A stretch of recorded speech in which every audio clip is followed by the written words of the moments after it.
안녕하세요. 투데이안경 코리아마켓 손유빈입니다. 안녕하세요. 박수진입니다. 미증시가 경기 둔화 우려에도 상승한 가운데 중국의 경기 부양 의지가 재차 확인이 되면서 투자 심리에 긍정적 영향을 미쳤습니다. 테슬라가 인도에서 전기차 공장 건설 협상에 들어갔다라는 소식에 급반등을 하면서 오늘 2차 전지주에 날개를 또 한 번 달아줬는데요. 특히 에코프로 그룹주의 질주가 이어지고 있죠. 네, 에코프로가 장중 130만 원 선을 돌파하며 황제주 자리를 더욱 굳건히 했습니다. 에코프로 BM도 6거래 연속 상승세를 이어가면서 오늘도 신고가를 다시 썼는데요. 2차 전지 사업 모멘텀이 부각된 LS 그룹주도 일제히 날아올랐습니다. 2차 전지주의 화려한 비상이 지속되는 증시, 투데이안경 코리아마켓 첫 번째 이슈픽의 주인공은 누구인가요? 네, 에코프로 그룹주와 2차 전지의 왕좌를 다툴 대항마가 나타났습니다. 바로 포스코 그룹주인데요. 어제 발표된 2분기 호실적에 힘입어서 오늘도 일제히 날아올랐습니다. 투데이안경 이슈픽 첫 번째, 워렌 버핏이 놓친 포스코 그룹주입니다. 2015년 4월 워렌 버핏이 포스코 지분을 전량 매각을 하면서 100% 수익률을 기록을 했었는데요. 그 당시 버핏은 포스코에 대해서 놀라운 철강 회사라며 극찬한 바 있습니다. 만약 포스코가 2차 전지로 새롭게 도약할 줄 알았더라면 어땠을까요?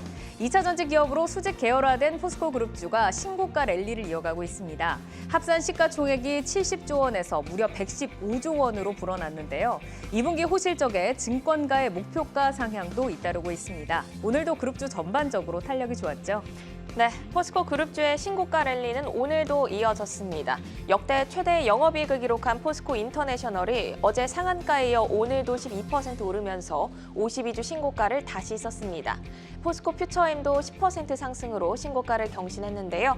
포스코 스틸리온을 제외한 그룹주 전체가 일제히 상승하면서 마감했습니다. 포스코 그룹주 이슈에 이은 투데이안경 이슈픽 두 번째 주제는요. 네, 투데이안경 이슈픽 두 번째, 건설기계, 글로벌 인프라 책임진답니다. 인프라 투자가 활발한 북미 시장을 중심으로 하반기 글로벌 건설기계 시장도 호황을 이어갈 것이라는 전망인데요.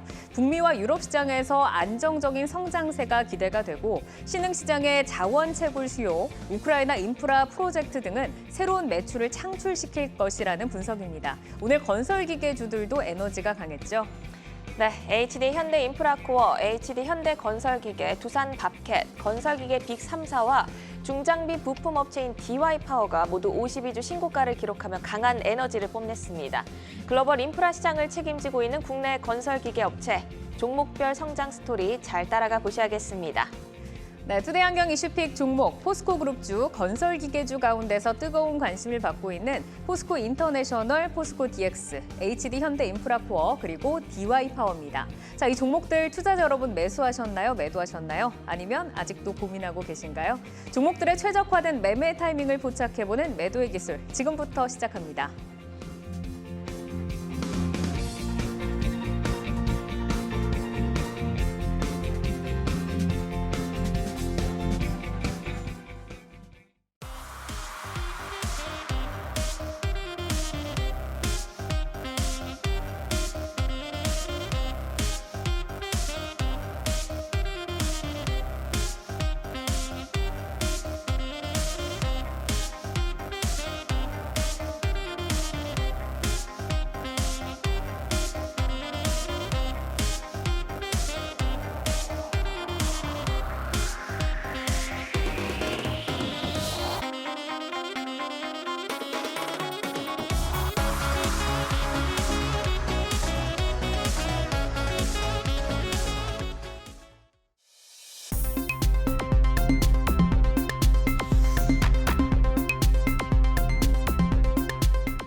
종목별 최적화된 매매 타이밍을 포착해보는 매도의 기술, 투데이안경 이슈픽 첫 번째, 워렌 버핏이 놓친 포스코 그룹주입니다.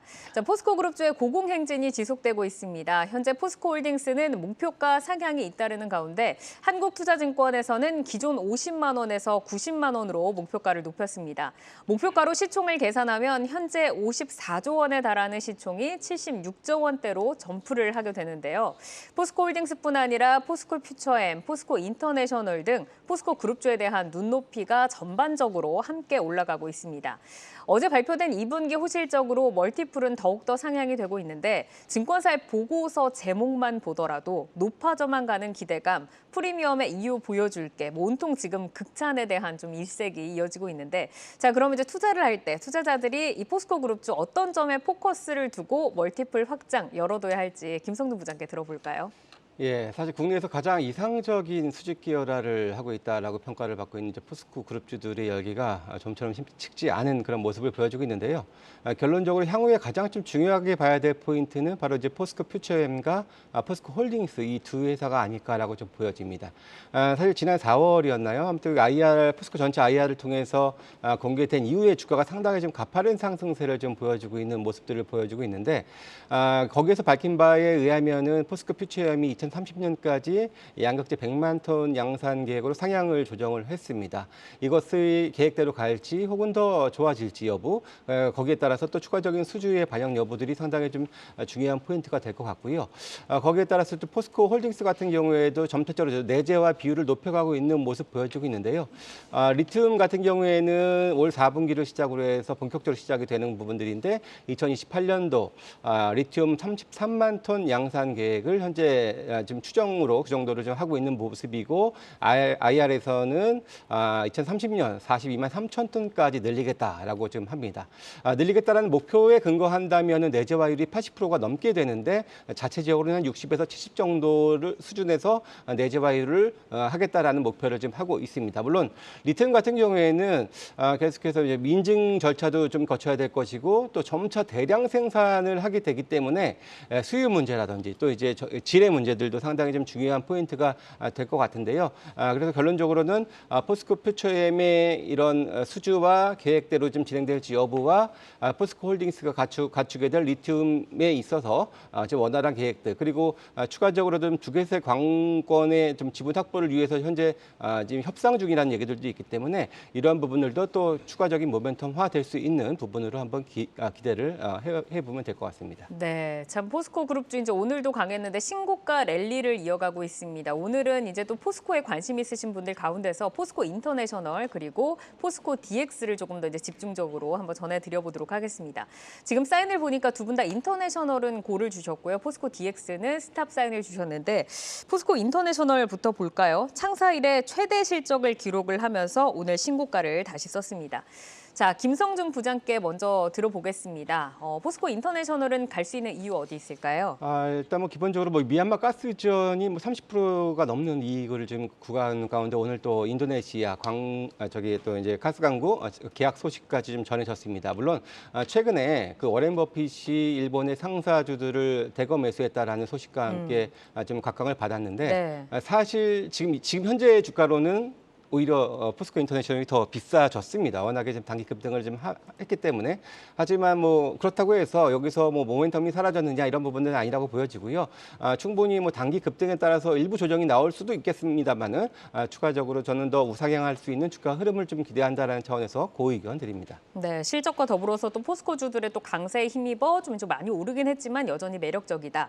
자, 홍혜진 파트너도 이제 고 사인을 주셨는데 포스코 인터내셔널 뭐 철강, 식량 소재, 뭐 에너지 이렇게 전 사업 부문에서 고르게 성장세를 좀 보여줬었는데 2분기 실적에서는 저희가 어떤 부분에서 성장 포인트 좀 주목해 볼 수 있을까요? 일단 포스코 인터내셔널 하면 이제 에너지 사업부가 있고요. 그다음에 이제 철강 글로벌 사업부라는 게 있습니다. 근데 이제 굉장히 좀 중요한 부분이 철강 사업부 트레이딩 쪽에 이제 매출이 상당히 좀 높은 비중이죠. 근데 이제 중요한 게 에너지 쪽이 마진이 굉장히 좀 좋습니다. 그러니까 자원 개발해 갖고 그거를 이제 판매하는 또 에너지 발전까지 좀 진행시키는 이제 이런 부분들이 있는데 지금 E&P 분야에서는 2,700억 정도 매출이 나오면 한 1,000억 정도 마진이, 그러니까 1,000억 정도 영업이익이 좀 달성되는 게 굉장히 좀 고마진 상품이죠. 그러니까 고마진 사업부인데, 근데 이제 철강 사업부 같은 경우는 지금 매출액이 한 5조 8천억 정도. 근데 이제 마진이 지금 높진 않아요. 그러니까 영업이익이 한 1,000억 정도. 그러니까 매출액이 굉장히 높지만 영업이익률이 굉장히 좀 낮다라는 건데, 근데 전체적인 어떤 캐파가 좀 커지게 되면 중요한 거는 이익이 좀 증가되는 이제 그런 구조를 좀 갖고 있습니다. 그래서 2분기 사업은 굉장히 조금 긍정적이다라고 좀 보실 수가 있을 것 같은데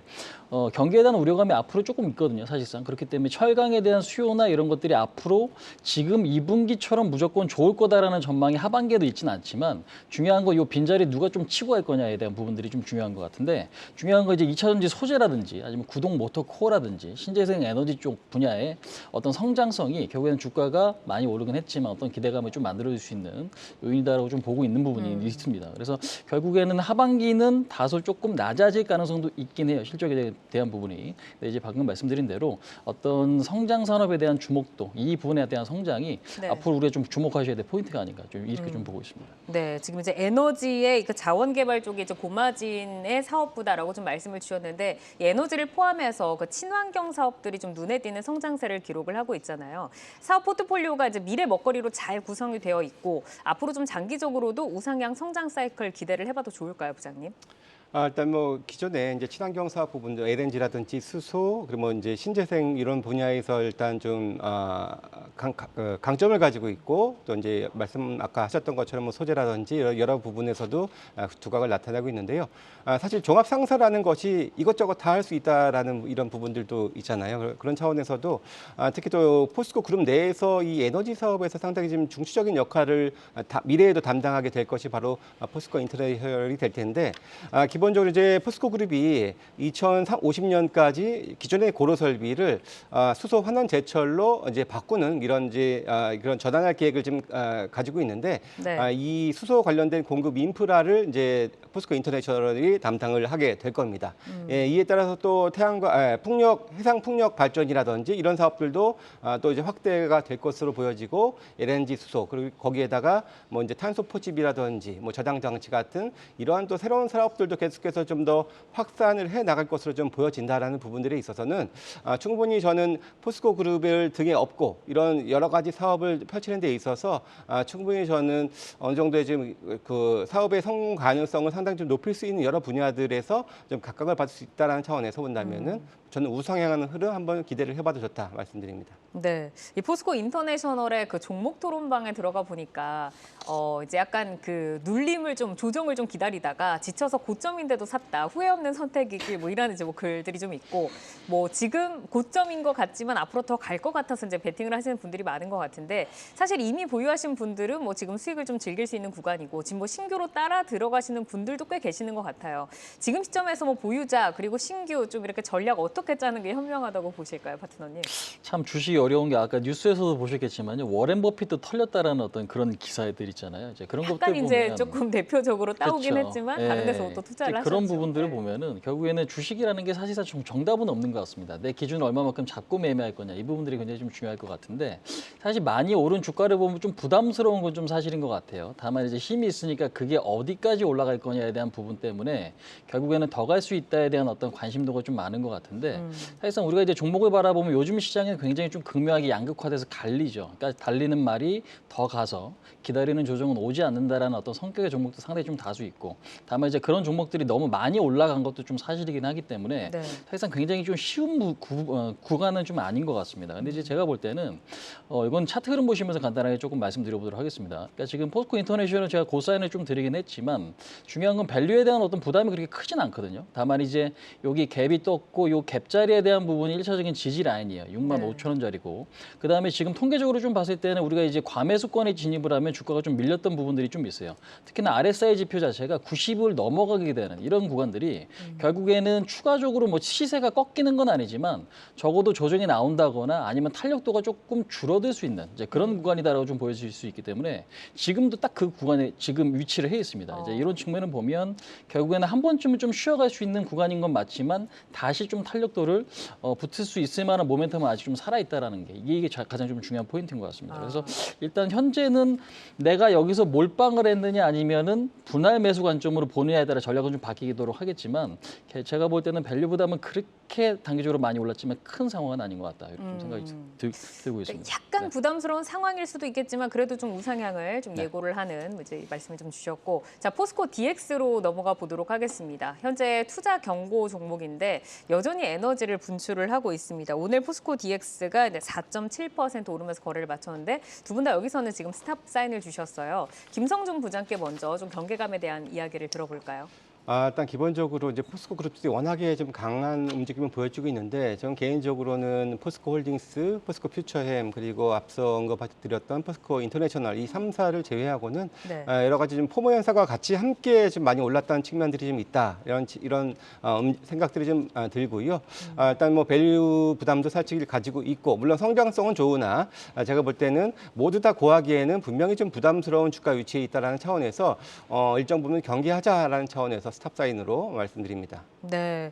그러면은 지금 이제 뭐 포스코홀딩스, 퓨처엠 그리고 인터내셔널 3사를 조금 좋게 보고 포스코 DX는 약간 경계 사인을 주셨는데 홍희진 파트너께도 네. 한번 들어볼까요? 뭐 그룹 내 시너지 효과라던가 뭐 이런 부분들 없을까요? 일단은 가게 되면은 같이 움직일 가능성이 굉장히 좀 높습니다. 사실상 포스코 그룹 안에 대장이 있다라고 하면 그 대장을 따라서 그 밑에 있는 종목들도 같이 움직이겠죠. 근데 대장 역할은 포스코 홀딩스나 퓨처엠이 될 가능성이 굉장히 좀 높은데 DX 같은 경우는 시스템 엔지니어링 이제 업체고요. 그러니까 쉽게 설명드리면은 어떤 공장을 증설을 하게 되면은 거기에 맞는 운영 체제라든지 관리 시스템을 지금 설계하는 이제 그런 기업이다라고 좀 보시면 될 것 같아요. 쉽게 설명해서 스마트 팩토리라고 이해하시면 될 것 같고요. 그다음에 지금 그거에 따른 어떤 운영 보수. 근데 이제 포스코 그룹만 하는 게 아니라 최근에 지금 공급 계약에 보시면 한진그룹도 지금 나와 있기 때문에 우리가 아는 좀 대기업단에도 지금 고객사를 좀 확보가 좀 돼 있다라는 거죠. 근데 이제 중요한 게 포스코 그룹이 이제 투자를 2030년까지 한 42조인가요? 지금 41조 원 정도 투자를 하겠다고 좀 발표를 했습니다. 근데 이제 이 투자가 많아지면 결국에는 증설을 하겠다는 얘기고 증설이 많아지면 DX의 어떤 매출이 확대될 수 있는 이제 그런 구조를 좀 가져갈 수 있다라는 거죠. 이제 그런 측면에서 보면 결국 양극재나 음극재 공장 증설에 따른 수혜, 그다음에 지금 LNG 터미널 증설에 따른 어떤 수혜들 이런 것들이 결국에는 앞으로 나타날 수 있는 거고 결국에는 지금 포스코 그룹 자체도 지금 현재 실적보다는 앞으로 그런 투자를 하고 증설을 한 다음에 거기서 이익이 어느 정도 좀 생길 수 있다는 기대감 때문에 주가가 이제 올라가는 그런 국면이기 때문에 그런 측면에서 보면 DX도 사실 수혜는 맞죠. 근데 이제 주가가 어느 정도 많이 올랐고 밸류가 상당히 좀 고평가가 좀 돼 있다라는 측면이 사실상 좀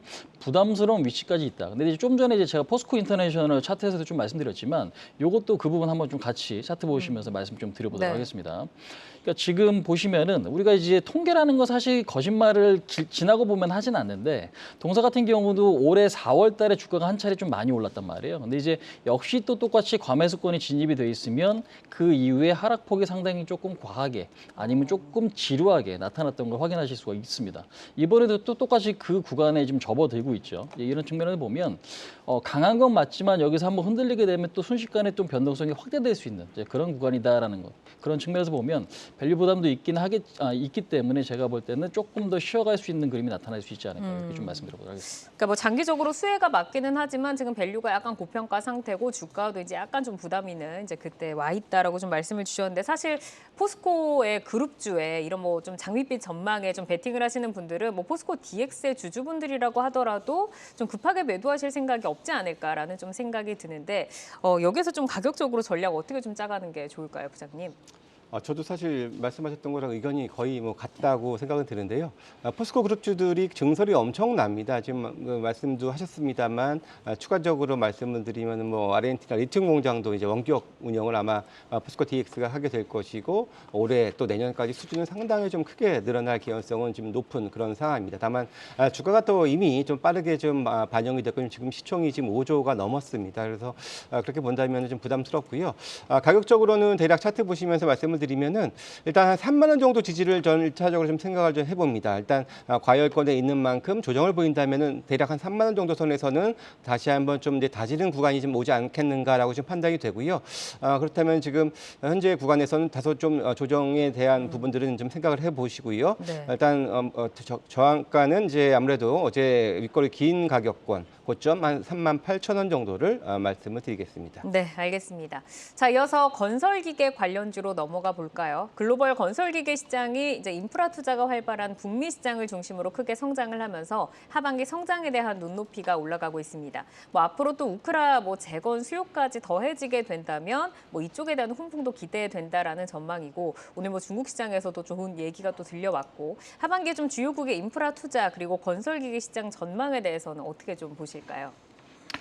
일단은 긍정적으로 지금 좀 봐야 될 부분들이 좀 있는 것 같습니다. 그러니까 사실상 우리가 지금 우크라이나 재건에 대한 어떤 기대감은 물론 있긴 해요. 근데 이제 아직 전쟁이 언제 끝날지는 모른다라는 게 어찌 보면 그걸 이제 리스크라고 표현하는 건 좀 그렇지만 제가 네. 볼 때는 하나의 어떤 기대감이다라고 지금 이해하시는 게 좀 맞는 것 같아요. 근데 이제 확실한 건 우리가 지금 미국 쪽의 어떤 성장성, 리쇼어링 효과라든지 인프라 투자 이런 어떤 기대감들 때문에 북미 시장의 매출 비중이 증가하는 쪽이나 아니면 지금 그쪽에 이제 매출 비중이 높았던 쪽, 그러니까 뭐 두산밥켓 같은 경우도 수혜가 좀 될 수 있을 것 같은데 이런 부분들이 좀 있는데 중요한 건 작년에 지금 건설기계 업종의 어떤 기업들이죠. 기업들의 네. 어떤 성장세로 좀 봤을 때는 북미 시장이 한 4% 정도 좀 성장을 했다는 어떤 통계가 있고요.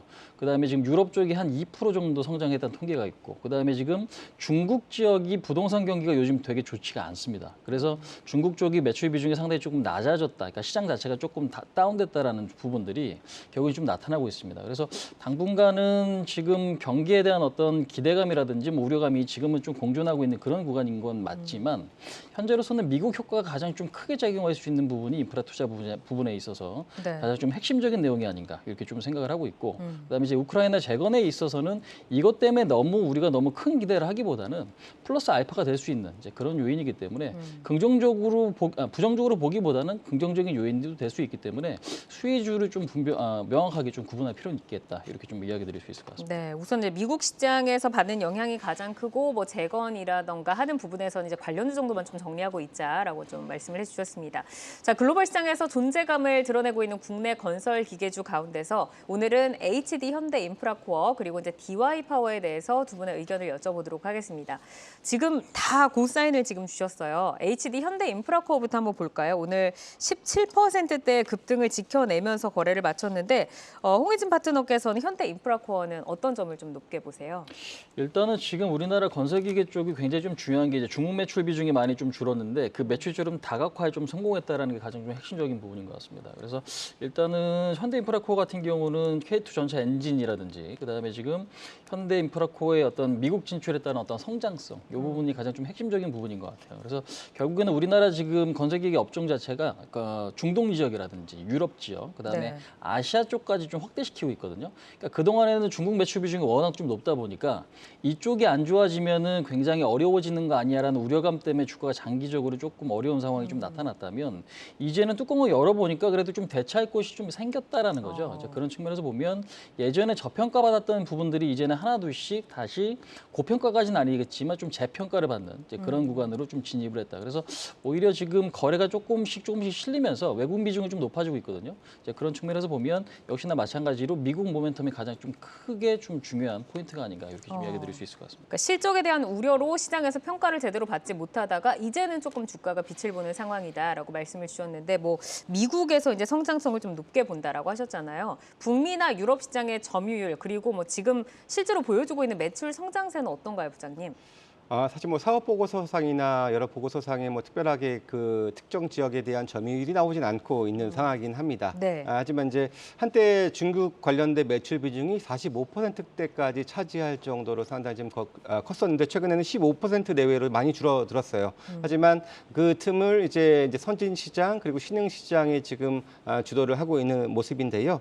기본적으로 이제 신흥 시장 아시아를 비롯한 이제 신흥 시장이 이제 한 50% 정도 절반 차지하고 있고 또 이제 선진 시장 유럽과 미국이 북미가 이제 35% 정도 수준을 좀 차지하고 있는데 특히 뭐 북미 지역은 워낙에 최근에 인프라 투자가 좀 활황을 보여주고 있고 유럽도 특히 뭐 재건 수요라든지 계속해서 좀 늘어나는 모습 보여주고 있어서 일단 선진 시장 쪽에서는 대략 한 26% 정도 매출 기준으로 좀 성장세 예상이 좀 되는 부분들이고 또 이제 신흥 시장도 21% 정도가 기대가 되는 이런 움직임 지금 보여주고 있는 그런 상황입니다. 네, 그러면은 현대인프라코어를 이제 고사인을 주셨는데 가격적인 전략 어떻게 가져가면 좋을지 부장님께 바로 이어서 들어볼까요? 네, 기본적으로 사실 그 두산 인프라코어 시절에는 사실 워낙 유동성 문제 때문에 좀 이제 많이 좀 저평가를 받았었죠. 근데 글로벌 피어가 지금 15배, 20배까지 나오고 있는데 지금 퍼가 7배 정도 수준밖에 되지 않는다라고 본다면은 제가 볼 때는 지금 정도에서는 뭐 추가적으로 충분히 좀 상승세 기대해 볼 만하다 이렇게 말씀드릴 수 있겠고요. 지금 현재 퍼 한 13배 정도 수준 목표 한 13,000원 정도 일단은 네. 1차적으로 제시를 해드리도록 하겠습니다. 가격을 13,000원이요? 잘못 말씀드렸는데요. 네. 19,000원 제시해 주신 것 같네요. 예. 네, 알겠습니다. 자, 이어서 이제 DY 파워로 넘어가 보도록 하겠습니다. DY 파워도 이제 오늘 6%대 이제 급등을 하면서 52주 신고가를 다시 썼고 두 분 다 지금 고사인을 주셨는데 홍희진 파트너께서 먼저 고에 대한 의견을 들려주실까요?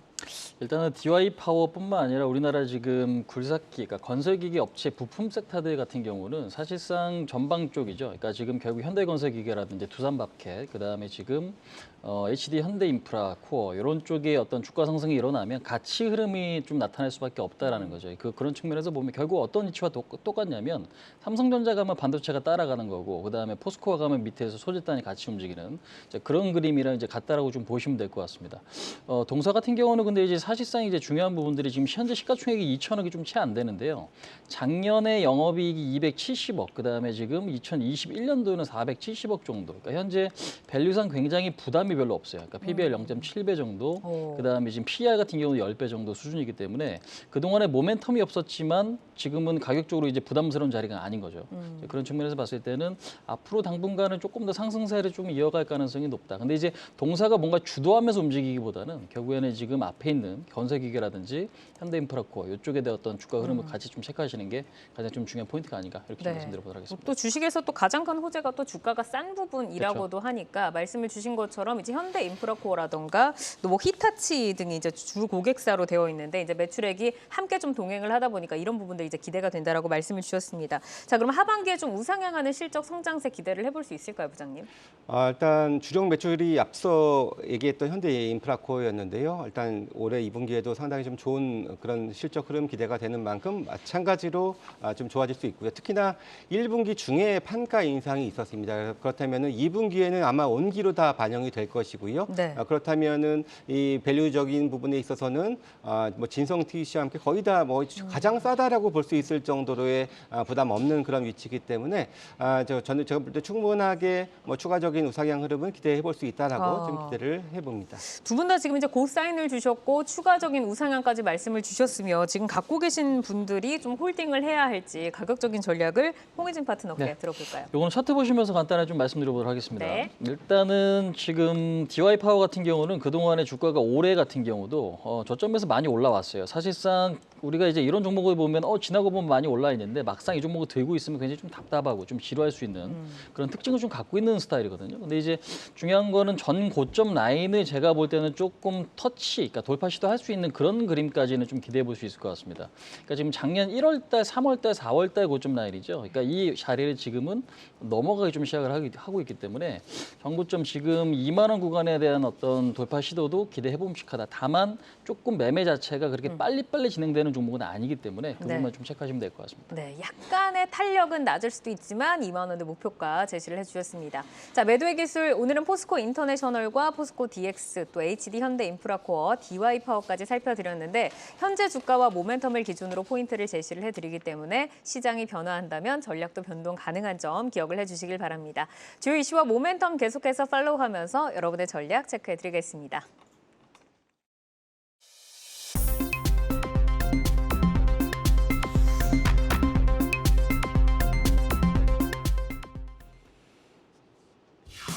장 마감 후 4시부터 6시까지 진행되는 시간의 투자리그, 시간의 거래 동향 만나보는 이 시각 시간의 단일가입니다. 정규장 마감 후 오후 4시부터 6시까지 10분 단위로 시간의 단일가 거래가 이뤄지는데요.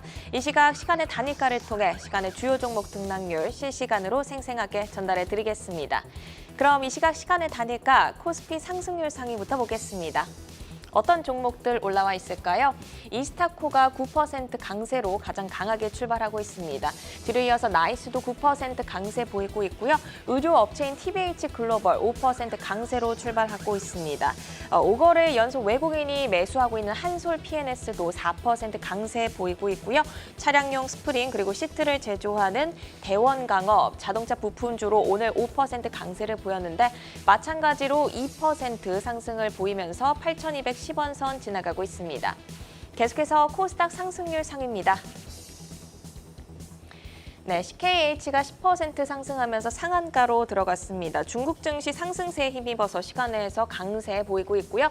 나인테크랑 세알 메카닉스 동반 9% 강세 보이고 있습니다. 윙스풋 패션 업체인데요. 마찬가지로 9% 강세 보이면서 1972원 선 지나가고 있습니다. 이번에는 코스피 하락률 상위 볼까요? 네, LX홀딩스 우선주가 1.7% 시간에서 하락하고 있습니다. 오늘 4% 강세를 보였지만 시간에서는 약간 하락을 하고 있고요. KC코트레 탄소 중립주죠. 1.7% 하락하고 있습니다. 조일 알미늄 오늘 15% 상승했는데요. 업황 회복 기대감에 15% 상승했지만 시간에서 약간 밀리고 있습니다. 마지막으로 코스닥 하락률 상위도 볼까요? 네, 메디포스트가 10% 하락하면서 하한가로 시간에서 거래가 되고 있습니다. 1,199억 규모의 유상 증자를 발표했다고 하는데요. 이 소식 전해지자 바로 하한가로 거래가 되고 있고 오늘 3%대 하락률 보인 탑코미디어 역시 시간에서 4% 추가적으로 더 밀리고 있습니다. 네오팩트도 2% 약세 보이고 있네요. 이렇게 이 시간의 단일가 살펴봤는데요. 시간의 단일가 매매는 오후 6시까지 10분 단위로 매매가 체결됩니다. 모멘텀과 거래량 등 꼼꼼히 살펴보시고 시간에서도 성투 전략 세워가시길 바랍니다. 시간의 단일가 거래 동향, 잠시 후 시간의 단일가 특징주를 통해서도 확인하실 수 있습니다.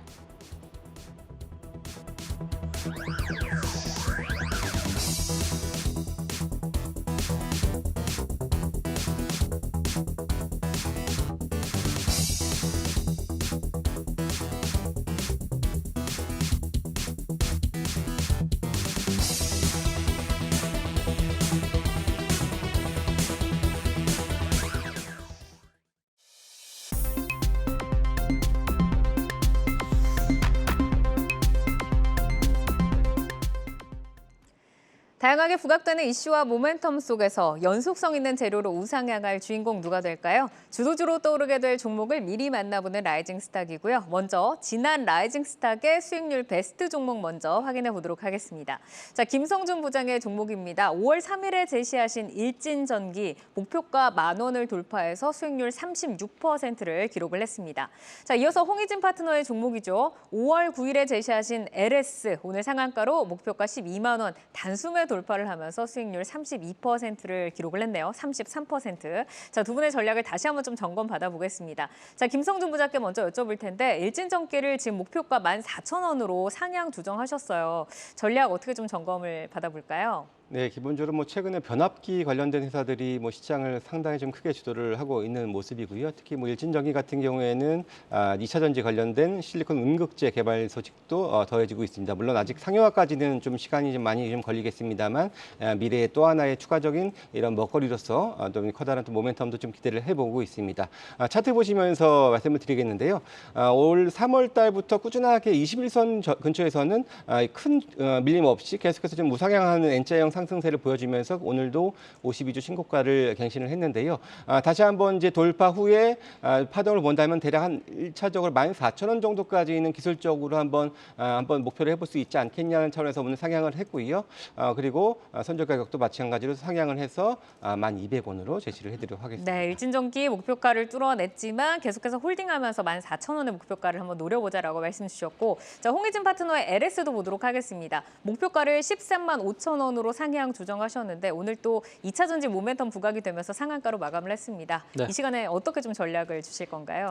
자, 일단 목표치는 12만 원 잡아드렸는데요. 일단 오늘 상한가에 좀 안착을 했기 때문에 목표치를 좀 상향시켜야 될 것 같습니다. 13만 5천 원짜리, 그다음에 익절가는 11만 원짜리 좀 보셔야 될 것 같은데, 근데 이제 저는 시청자분들께 좀 말씀드리고 싶은 부분은 뭐냐면 이 종목이 그동안에 제가 말씀드리고 나서도 잘 갔던 종목이 아니에요. 그러니까 결국 갈 종목은 어떻게 해서라도 급등할 수 있는 상황들이 요즘 시장에 좀 만들어지고 있는 것 같습니다. 이 얘기는 뭐냐면 좋은 주식을 갖고 계시다 보면 좋은 날이 또 있을 수 있기 때문에 어려운 시장일 수 있겠다라고 생각이 조금 들긴 하지만 일단 상당히 좀 기회가 많은 이제 그런 시장의 특징을 좀 갖고 있고, LS는 그렇게 13만 5천 원과 11만 원 익절가를 좀 설정하시면 상당히 조금 좋은 전략이 되지 않을까, 이렇게 좀 말씀드려보도록 하겠습니다. 네, 갈 종목은 언제든지 갈 수 그렇죠. 있다. 오늘 또 강한 에너지를 뿜어냈는데 14만 5천 원까지 상향 조정을 해주셨습니다. 자, 오늘 또 일진전기와 LS처럼 라이징 스탁이 될 라이징 스탁 오늘의 종목도 한번 확인을 해보도록 하겠습니다. 자, 세 분의 종목 종목 화면으로 만나보시죠. 자, 이성홍 이사는 고려아연, 그리고 홍희진 파트너 풍산, 또 김성준 부장께서는 HSD 엔진 가지고 오셨는데 고려아연의 라이징 포인트 먼저 만나볼까요, 이사님? 네, 고려아연의 라이징 포인트는 우선 지금 아연 가격 같은 경우 중심으로 비철금속 가격이 반등이 나타나고 있다는 점이겠고요. 신사업 2차 전지 소재 사업이 내년부터 본격적으로 실적이 반영될 것으로 예상이 됩니다. 가깝게는 내년 말부터 실적이 반영되는 부분이 있기 때문에 라이징 포인트로 말씀을 드렸습니다. 그럼 이제 비철금속 가격도 반등을 하고 또 뭐 신사업으로 2차 전지 소재에 대한 기대감도 있다라고 하셨는데 어떤 부분을 조금 더 주목하면서 봐야 될지 몸매터 한번 들어볼까요? 우리가 최근에 종목들의 흐름들을 보면 가깝게는 본업 같은 경우가 공고한 기업이 신사업, 성장 사업을 영위를 하고 여기에 따라서 실적이 가시화되는 순간부터 주가 같은 경우가 레벨업 됨을 우리가 볼 수 있었습니다. 포스코 홀딩스를 통해서도 볼 수가 있었고요. 네. 이번에 실적을 통해서 LS 같은 경우도 주가 상승을 오늘 하루 만에 30% 상승하는 걸 볼 수가 있었습니다. 두 기업의 공통점 같은 경우는 본업이 공고하고 여기에 따라서 신사업 같은 경우가 성장에 대해서 초입 단계 이 부분에 위치하고 있을 때 주가 같은 경우가 레벨업이 됨을 우리가 볼 수가 있었는데요. 고려아연 같은 경우는 우선은 본업은 가깝게 2분기 실적은 좋지 않습니다. 왜냐하면 아연 가격 같은 경우가 반영되는 그 구간이 좋지 않은 구간이었기 때문에 2분기 실적은 좋지 않고요. 여기에 더해져서 당장 그 2차 전지와 관련된 소재 부분의 실적은 나오지는 않아요. 그런데 왜 지금 시점부터 다시금 봐야 하는지라고 하면 아연 가격 반등이 이제 나오기 시작을 했고요. 재련 가격 협상 같은 경우가 마무리되면서 2분기 실적 이후에 3분기부터는 실적의 본업 턴이 가능할 것으로 보입니다. 그리고 신사업 같은 경우는 우리가 그 재련에 대한 요소를 갖춘 기업 같은 경우는 폐배터리 사업을 하기도 용이하고 여기에 더해져서 그 소재에 대한 가공 또한 유리합니다. 그렇다 보니까 고려아연 같은 경우는 그 황산화 리튬 부분이라든지 여기에 더해져서 폐배터리 부분의 사업 같은 경우가 네. 추가가 될 수가 있겠고요. 이 부분은 2024년의 실적부터 본격적으로 반영이 될 것으로 보이고 2023년 말 올해 같은 경우는 동박 네. 실적이 반영될 수 있기 때문에 좀 주목이 필요합니다. 네, 지금 뭐 본업이 안정적인 데다가 신사업이 얹어지고 실적이 가시화될 때 레벨업이 된다라고 했는데 지금 2024년 실적부터 좀 기대가 된다라고 하셨어요. 그러면 주가적으로는 어떻게 좀 대응을 해볼까요? 네, 주가 흐름이 오늘 상승세가 컸습니다. 뭐 이 부분을 감안을 하더라도 전체적인 실적을 놓고 봤을 때 이익 측면에서 한 5,500억 정도 체력을 가지고 있어요. 그런 점을 감안을 해보면 이제 성장 산업이 실적에 부각되기 시작하는 시점부터 그 밸류를 감안을 해봤을 때 목표가는 77만 원을 삼을 수 있겠고요. 손절가는 40만 원을 제시를 해드립니다. 이 가격은 뭐 본업단에 훼손이 나타났을 때 가격이기 때문에 뭐 네. 도달의 가능성은 낮을 것으로 보입니다. 네, 반등이 좀 크게 나왔기 때문에 목표가 77만 원까지 좀 유지를 해보자라고 좀 말씀을 주셨고, 자, 홍희진 파트너의 라이징 스타 풍산 보도록 하겠습니다. 어떤 라이징 포인트 있을까요? 자, 풍산은 구리 가격 저점 형성 후 반등, 그다음 수요처 확대가 굉장히 좀 중요한 모멘텀이다라고 말씀드려보도록 하겠습니다. 네, 지금 앞단의 좀 종목과 유사한 좀 포인트가 아닐까 싶은데 성장 스토리를 좀 더 자세하게 들어볼까요?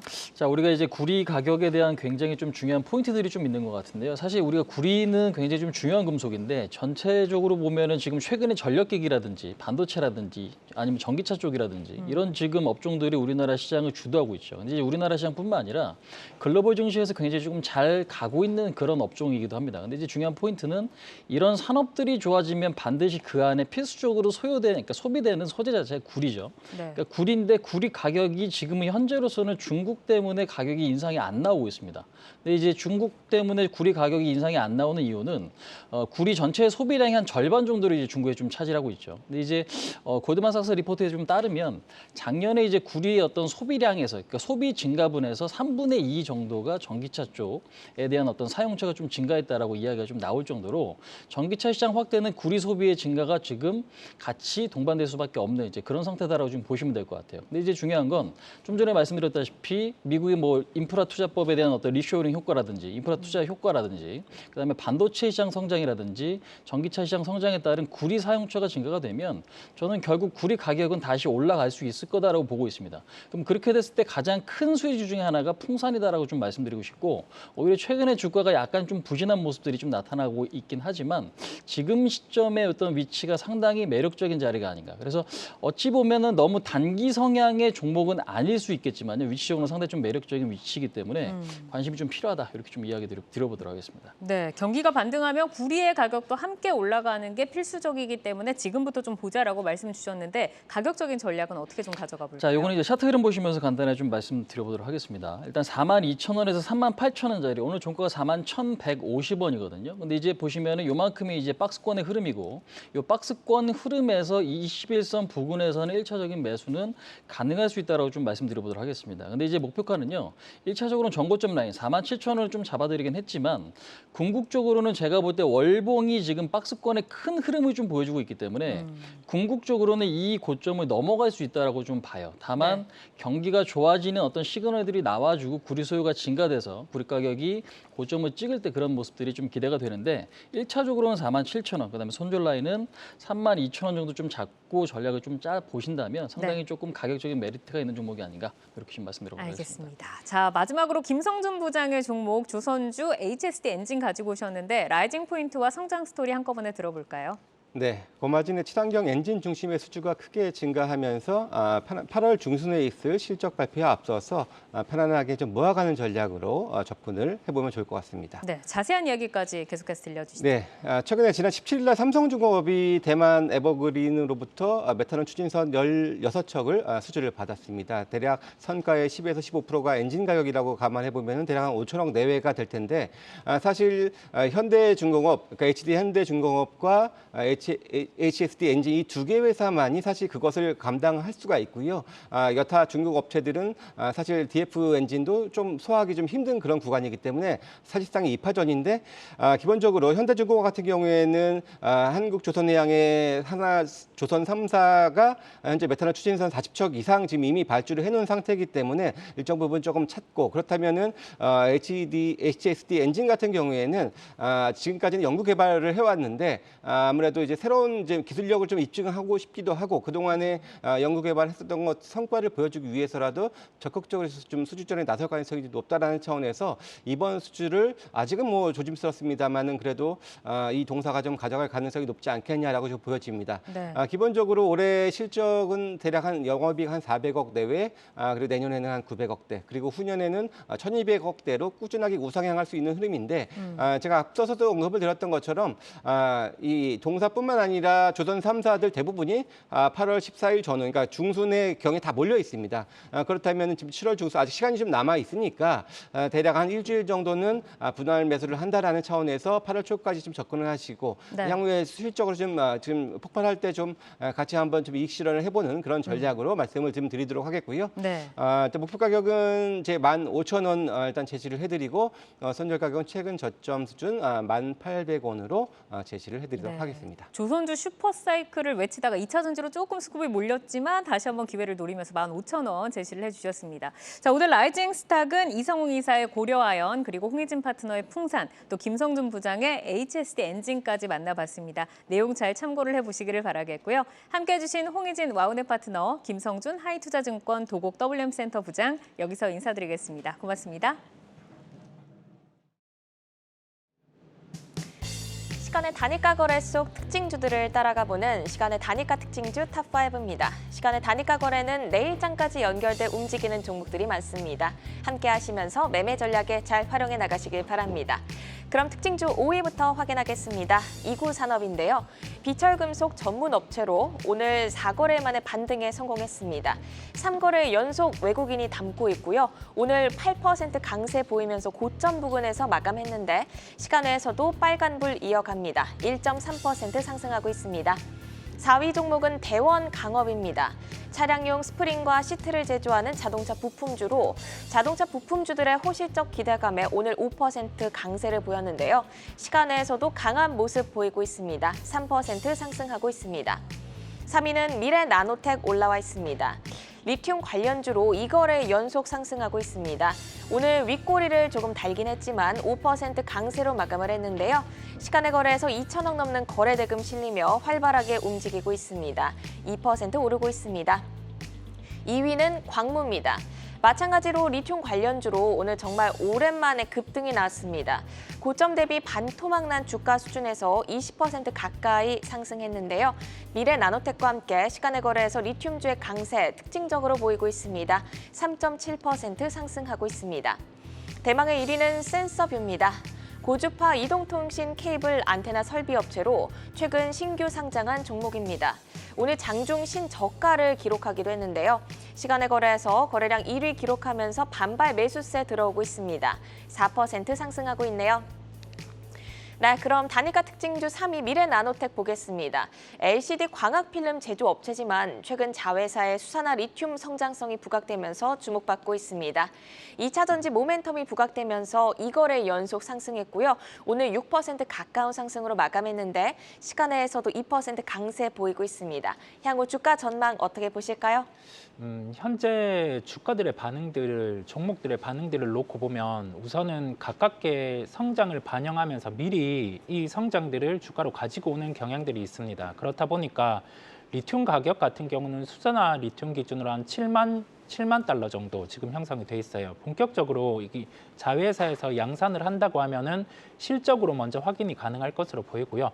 원래 계획이 올해 1분기부터 양산 계획이었습니다. 그렇다고 하면은 2분기 실적 초도 물량 같은 경우는 실적에 반영이 될 수 있어요. 이게 생산을 한다고 바로 실적으로 나오는 게 아니라 고객사가 확보되어야 합니다. 그렇다고 하면은 미래나노텍 같은 경우는 지금 생산 능력의 캐파 증설 같은 경우는 단행을 했고 여기에 따라서 생산을 한다라고 했을 때 이제 실적에 대해서 대입이 되는 시점은 고객사에 대해서 수주가 나타날 때라고 할 수가 있겠습니다. 최근에 주가 상승 같은 경우는 워낙 포스코홀딩스라든지 이런 그룹들의 주가 강세, 그다음에 수요가 타이트해질 수 있다는 점까지 부각이 되는 것으로 보입니다. 그렇다고 하면 현재 시점에서는 이 종목이 주가가 지금 시가총액 1조를 넘어서 상승을 하기 위해서는 고객사의 수주, 그게 포인트라고 할 수 있겠습니다. 네, 이어서 시간의 단일가 특징주 5위 이구산업도 보겠습니다. 구리 가격 반등 기대감에 비철금속 관련주들이 주목받고 있는데요. 정규장 급등에 이어서 시간에서도 강세 보이고 있습니다. 향후 주가 전망 들어볼까요?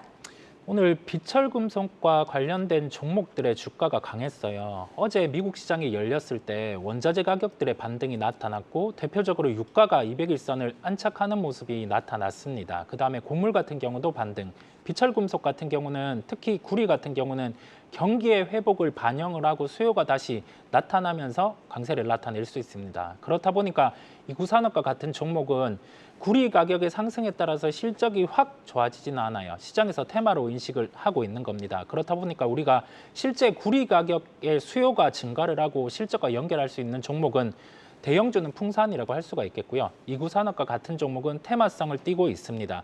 종가 고가의 형태로 나타났어요. 시간으로 오늘 시간에 종가 고가가 나타난다면 내일 갭 상승할 가능성이 높습니다. 네, 이어서 오늘 장 특징주로 SM도 살펴보겠습니다. NCT 드림 정규 3집이 세 번째 트리플 밀리언셀러에 등극했다는 소식과 함께 실적 기대감까지 더해지면서 정규장에서 급등했는데요. 상승 에너지 내일까지 이어갈 수 있을까요? 엔터주 같은 경우가 새롭게 플랫폼과 관련된 사업들이 부각이 되고 있고 SM은 이제 주인이 바뀌는 형태가 나타났었죠. 실적을 대입을 해봤을 때 연간 실적 같은 경우가 이제는 2천억 정도의 체력이 됩니다. 그러면 지금 시가총액이 2조 9천억 원 정도 돼요. 이게 어느 정도 라인업들이 이제 자리를 잡았고 여기에 플랫폼의 형태까지 성장을 보여준다고 하면 시가총액은 한 3조 5천억 원까지도 상승이 가능합니다. 그렇다 보니까 우리가 JIP엔터는 5조의 시가총액을 도달을 했고 나머지 도달하지 못한 기업들 중에서 라인업에 훼손이 없다고 하면은 시가총액에 대한 목표 도달 가능할 것으로 보입니다. 네, 이렇게 오늘 시간의 특징주 살펴봤습니다. 시간의 특징주들은 내일장 흐름과 방향성을 같이 하는 경우가 많은데요. 종목별로 베스트 전략자 드렸으니까 참고해 보시고요. 오늘 함께해 주신 이성훈 글로원 파트너스 이사는 여기서 인사드립니다. 고맙습니다. 감사합니다. 아시아 증시와 유럽 시황 전해드립니다. 아시아 시황부터 먼저 확인해 보시죠. 오늘 전부 빨간불 켜고 있지만 그중에서 특히 항생지수가 눈에 띕니다. 엄청난 상승세로 4.4%를 기록하면서 거래되고 있습니다. 본토도 분위기가 좋은데요. 상해지수도 2% 넘으면서 기분 좋게 마감했고 선전도 2.5% 상승하고 있습니다. 오늘 아시아 증시의 상승을 견인한 건 중국의 경기 부양 정책에 대한 기대감입니다. 중국 정부가 부동산을 포함해서 경제 지원을 위한 추가 조처를 약속함에 따라 아시아 증시 모두 강세를 보였습니다. 어제는 시진핑 주석의 주재하에 중국 최고 지도자 회의가 열렸었죠. 이번 회의에서는 자본시장에 활력을 불어넣어서 투자자들의 신뢰를 높여야 한다는 점이 강조됐습니다. 향후 자본시장에 대한 정책 지원의 기대감이 높아졌고 기대감이 오늘 시장에 반영되면서 큰 상승을 야기했습니다. 이어서 유럽 증시 상황도 한번 체크해 보시죠. 아시아 증시와 달리 유럽은 FOMC 경계감 때문일까요? 닥스 지수 0.3% 가까이 떨어지면서 출발했습니다. 독일 정부가 반도체 제조 부문에 200억 유로를 투자합니다. 우리 돈으로 약 28조 원에 달하는 엄청난 규모인데요. 이번 지원 계획은 기술 부문을 강화하는 동시에 중요한 부품의 공급선을 확보하기 위해 이뤄집니다.